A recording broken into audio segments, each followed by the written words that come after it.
Well, well, well, look who they couldn't figure out. Look who they spent years studying, dissecting, labeling, and still got completely wrong. You strange, silent, terrifyingly brilliant creature. Welcome back. Or better yet, welcome to the part of yourself they were never smart enough to understand. Because what they called weird, what they whispered about at tables you weren't sitting at, what made them uncomfortable in your presence and restless in your absence, that wasn't a flaw. That was the architecture of a mind they didn't have the vocabulary to describe. And the fact that they couldn't name it scared them more than anything else ever could. Before we begin, if this frequency already lives in you, 2 books were written for exactly that mind. The Crown of Ash Grimgrid Edition. The Quiet Edge Grimgrid Edition 2. Links in the description. Now let's get into it. Let's be honest about what actually happened. They saw the way your brain worked and it unsettled them. They saw you pause where others rushed. They saw you notice things no one else caught. They saw you sit quietly in a room full of noise and somehow hear something deeper than the sound. And instead of asking what you were hearing, they decided something was wrong with you. That is what people do when they encounter a frequency they cannot tune into. They don't question the radio. They called the signal broken. They called you broken. But here you are, still transmitting, still receiving, still picking up signals from depths they will never reach. You have been called too quiet, too intense, too much, and not enough simultaneously. You have been told you think too deeply, feel too sharply, and analyze too precisely. You've been handed the word weird like it was a diagnosis, like it was something you needed to be cured of, like your mind was a problem requiring a solution. But no one ever told you the truth. The truth is this. Every single person who ever called you weird was standing in the presence of a genius and had absolutely no idea what they were looking at. They were holding a rare frequency in their hands and calling it static. There is a specific kind of loneliness that comes with having a mind like yours. It is not the loneliness of being alone in a room. It is the loneliness of being in a room full of people and realizing slowly, and then all at once, that no one is thinking the way you were thinking. No one is following the thread you are following. No one sees the pattern you already mapped out 3 conversations ago.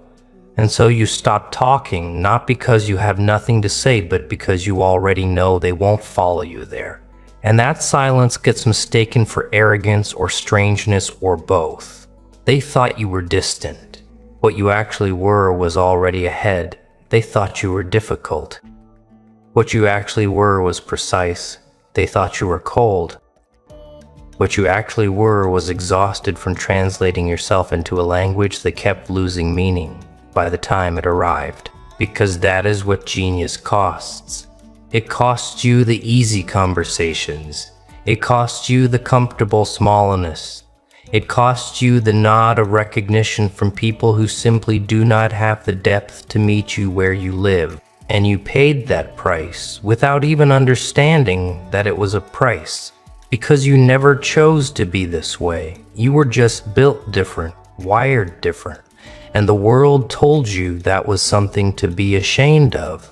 But here is what no one explained to you when you were sitting alone at lunch, or being talked over in meetings, or watching everyone else laugh at a joke you had already dismantled in your head before the punchline landed. The cost of being different is not evidence of wrongness. The cost of being different is the tuition. And every year you paid it. Every year you sat in that specific silence and held your mind still and decided to stay anyway. You were earning something they will never be able to buy. You were earning the kind of depth that changes everything for you. and eventually for the world around you. The ones who called you weird were not wrong, that you were different. They were wrong about what different meant. Different to a fearful mind means broken. Different to a perceptive mind means rare. And rare things are not comfortable. Rare things do not blend in. Rare things make people feel something they cannot articulate, and so they reach for the nearest ugly word and throw it. They threw it at you. For years some of them threw it, and you carried it like it was true, but it was never true. It was just the only word they had for something they could not measure. Here is a secret they do not teach in any classroom. Genius in real life does not look the way it looks in films. It does not arrive in a blaze of obvious brilliance with everyone applauding and lights overhead. In real life, genius looks awkward. Genius looks restless. Genius looks like someone who cannot sit still in a conversation that is moving too slowly. Genius looks like someone who changes the subject because they already processed the previous one and are 3 subjects ahead. Genius looks from the outside almost exactly like what they called you. Odd, distant, intense, hard to read. The geniuses of every era were the most misread people of their time. The people who changed how the world understood itself were almost always first dismissed by the world they were about to change. They were called impractical. They were called dreamers in the hollow, dismissive sense of that word. They were called too sensitive, too theoretical, too obsessed with things that didn't matter yet. The yet is the entire story. What they were obsessed with always mattered. It just hadn't become undeniable to everyone else in the room. You are living in your yet. The undeniable part is still forming, but it is forming. Think about the way your mind actually operates when no one is grading it. Think about the connections you make that no one asked you to make. Think about the questions you ask that make people uncomfortable because the questions expose something true that everyone else agreed not to look at directly. Think about the way you cannot stop a thought once it starts. Think about the way certain ideas root themselves so deeply in you that you lie awake not from anxiety, but from the weight of something trying to be understood. That is not a disorder. That is not a quirk. That is the architecture of a mind that was built to go further than the average stop. And yes, it is exhausting. No one is going to pretend otherwise. It is exhausting to feel everything at full volume when everyone around you seems to be living at a murmur. It is exhausting to care about precision in a world that rewards approximation. It is exhausting to see what is coming before it arrives and have no one believe you until it has already happened. But exhaustion is not defeat. Exhaustion is evidence. It is proof of how hard you work inside a mind that never fully stops. And that never-stopping mind, that is the engine of everything that is coming for you. You have been noticing things since before you had the language for what you were noticing. You picked up on the inconsistency in someone's story before anyone else did. You felt the shift in a room's energy before any single thing had changed visibly. You saw the outcome of a situation playing forward in your mind, while everyone around you was still reacting to the beginning. You tried to say something about it sometimes, and people looked at you like you had invented the concern, like you were being paranoid or dramatic or reading too much into things. Then exactly what you described happened, and somehow they still didn't update their opinion of you. That is the specific cruelty of the perceptive mind. You see the thing, you say the thing happens.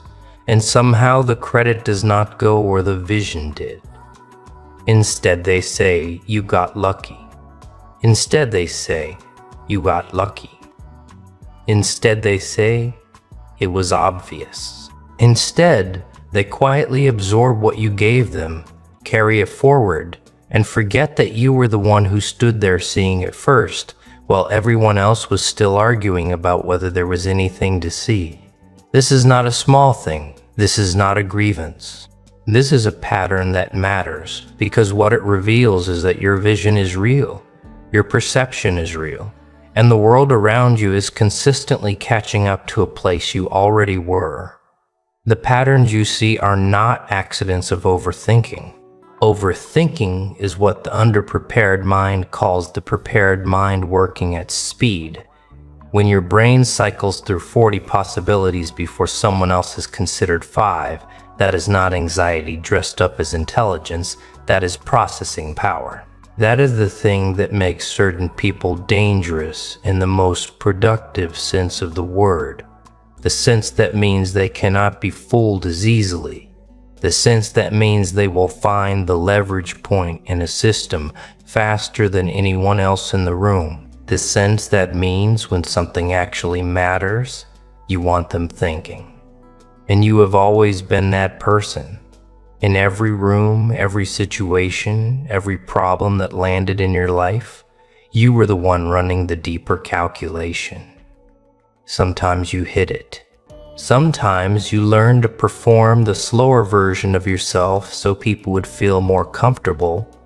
Sometimes you deliberately dimmed the frequency because being fully on was more socially costly than you could afford at that particular moment. And even then, even running at half capacity, you still caught what others missed. Imagine just for a moment what you catch when you stop dimming it. They told you that you were too sensitive. They said it like it was a warning, like it was a vulnerability they were kindly alerting you to, like they were doing you a favor by pointing out the crack in your structure.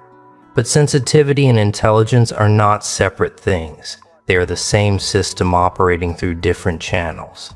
The same neural architecture that lets you feel an atmosphere shift when you walk into a room is the same architecture that lets you understand a complex idea from multiple angles simultaneously. They are not different gifts. They are the same gift expressed in two directions. The most perceptive people in every field, in every discipline, in every creative and analytical domain the world has ever produced, were sensitive people who learned to use that sensitivity as data rather than wound. They felt things sharply. They felt betrayal deeply, injustice viscerally, beauty almost physically. And that sharpness, rather than crippling them, gave them access to a richness of experience that the so-called tougher people around them simply could not reach. Their art was richer. Their analysis was richer. Their understanding of other human beings was richer because they paid attention with their entire nervous system rather than just their surface mind. When they told you to toughen up, what they were actually asking you to do was to become less accurate. They were asking you to sand down the very instrument that allows you to read the world most precisely. They were asking you to be worse at the thing you are actually built for in exchange for being more comfortable at a dinner table or a group conversation. And some part of you, the part that just wanted to belong, almost agreed. Some part of you spent years trying to feel less, notice less, care less, because caring that much seemed to cost too much. But you couldn't do it. You couldn't turn it off because it isn't something you do. It is something you are. And that refusal to stop feeling, that stubborn, relentless sensitivity that survived every attempt to blunt it, that is one of the most precise things about you. You did not let them make you into someone who moves through the world half-registered. You stayed fully arrived in every moment, even when every moment cost you something. And that staying, that full presence in your own experience, even when experience was painful, is what built the depth in you that makes you genuinely different from the people who told you there was something wrong with how much you felt. Let's talk about what you actually did with all of that time they thought you were wasting. the hours you were in your own head, the silence they called antisocial, the solitude they called isolation. Because you were not absent, you were constructing. You were building frameworks inside yourself that most people spend a lifetime looking for outside themselves. You were developing a relationship with your own mind that most people never get to because most people are too afraid of what lives in the deep water of their own thinking to ever go there and stay. You went there, you stayed. And yes, sometimes it was uncomfortable. Sometimes the deep water was cold and dark, and you came up gasping and told yourself you wouldn't go back. But you always went back because something in you understood even before you had the words for it, that the work being done in that silence was the most important work of your life. The ideas being forged in that solitude were sharper than anything that gets built in the noise. The understanding being constructed in that stillness was more durable than anything assembled in the rush of performance and approval. The world does not reward the inner work while it is happening. It only rewards the results once they are undeniable and public. And so for years, maybe for most of your life so far, you have been doing the kind of work that earns no applause in real time. You have been doing the deeply private, deeply serious labor of becoming someone who actually understands something. Not just someone who sounds intelligent at the right moments, but someone who is genuinely, structurally, bone-deep intelligent. And that kind of intelligence takes the time. It cannot be rushed. It cannot be performed. It has to be built. And you have been building it. So when they dismissed the time you spent thinking as time wasted, when they told you to get out of your head, when they made you feel like the internal life you were living was a form of avoidance rather than a form of construction, they were wrong about the most fundamental thing. They thought the stillness was emptiness. It was never emptiness. It was a workshop. And the things being made inside it are going to outlast every opinion that was formed about you on the surface. Here is the part that is uncomfortable to say but too important to leave out. The people who tried hardest to convince you that something was wrong with you were almost always the people who had the most to lose if you ever fully understood how capable you were. Because your full capability is a mirror, and what it reflects back is the gap between what they settled for and what was actually possible. The moment you stop apologizing for your mind is the moment their choices become visible by contrast. And that visibility, that undeniable comparison, is something small people cannot survive. They needed you to stay confused. They needed you to keep questioning yourself, keep second-guessing your perceptions, keep circling back to the same doubts they planted precisely because doubt is the one thing that slows a mind like yours all the way down. A confident genius is unstoppable. A confused genius is manageable. And so they worked consistently, sometimes consciously, and sometimes just through the casual cruelty of people who do not examine their own motives to keep you in the zone of confusion, to keep you asking, is something wrong with me, instead of asking, what am I actually capable of? The people who called you too much were always the people who were not enough. The people who called you too intense were always the people who had never committed to anything with full force. The people who called you too deep were always the people who were afraid of what they would find if they ever stopped skimming the surface of their own lives. And so they looked at your depth and they called it a problem. They looked at your intensity and they called it a flaw. They looked at the full, burning, relentless reality of your mind and decided that what they were looking at was wrong, because the alternative that they might be, the incomplete ones, was something they simply could not afford to know. But here is what they miscalculated. They thought if they made you doubt yourself long enough, you would eventually agree with them. They thought repetition would become reality. They thought the sheer weight of their collective opinion would eventually compress your understanding of yourself into a shape that fit their comfort level. What they did not account for is what you actually are.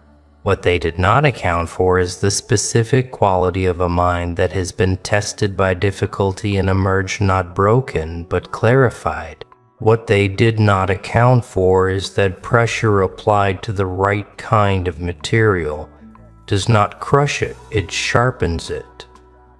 The education system was not built for you. That is not a comfortable thing to say, but it is an accurate one. The education system was built for the median, for the repeatable, for the mind that absorbs information in a linear sequence and can produce it back on demand in a standardized format.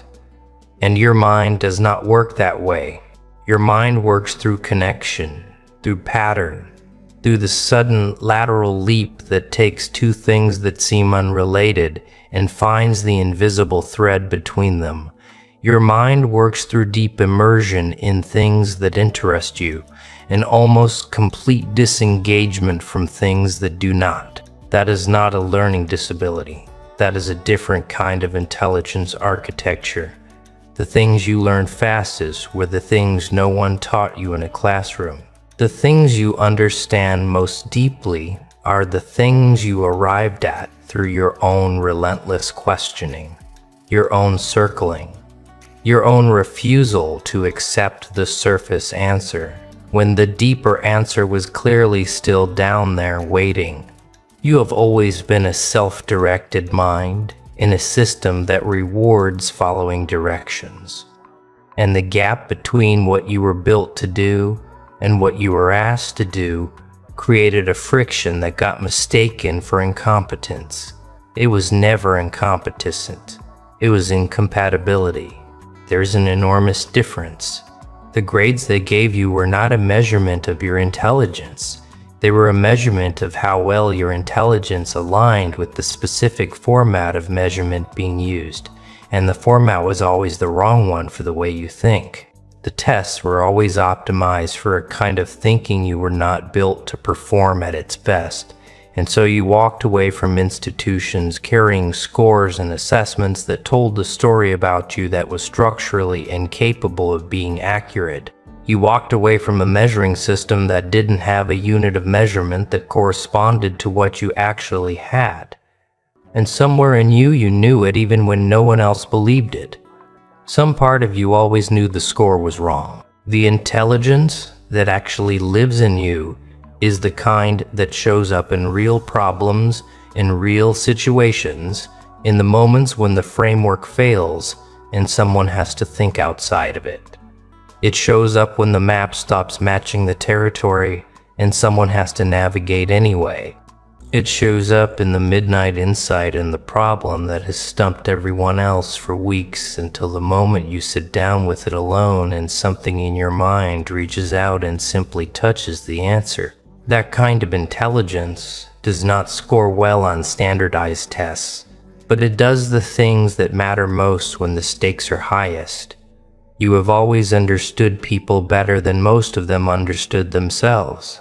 You watched from a very early age the way people performed versus the way people actually were.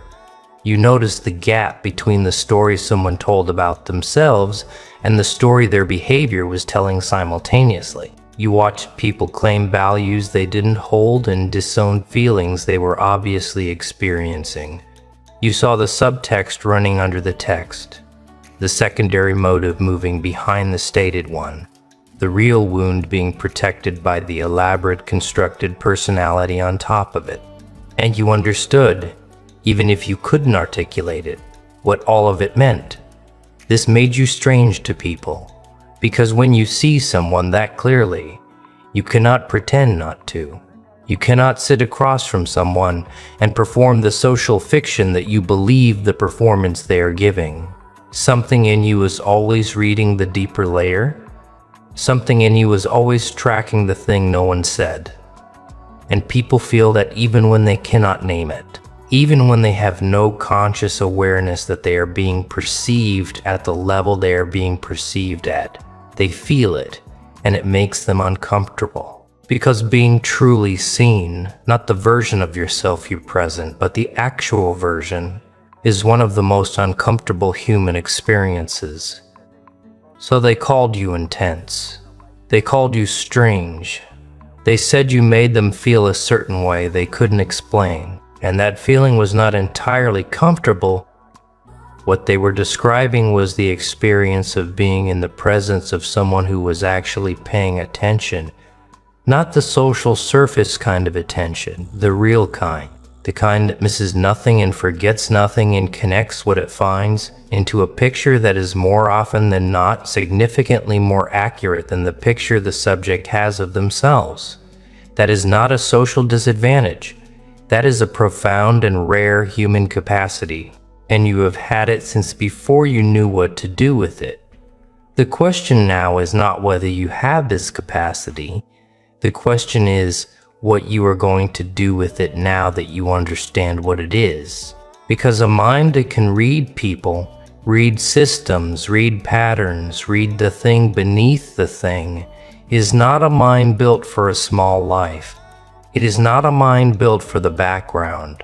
It is a mind built for the exact work of the moment you are currently living in, which is the work of figuring out what is real, what is true, and what the actual shape of the territory looks like under all the maps that have been drawn wrong.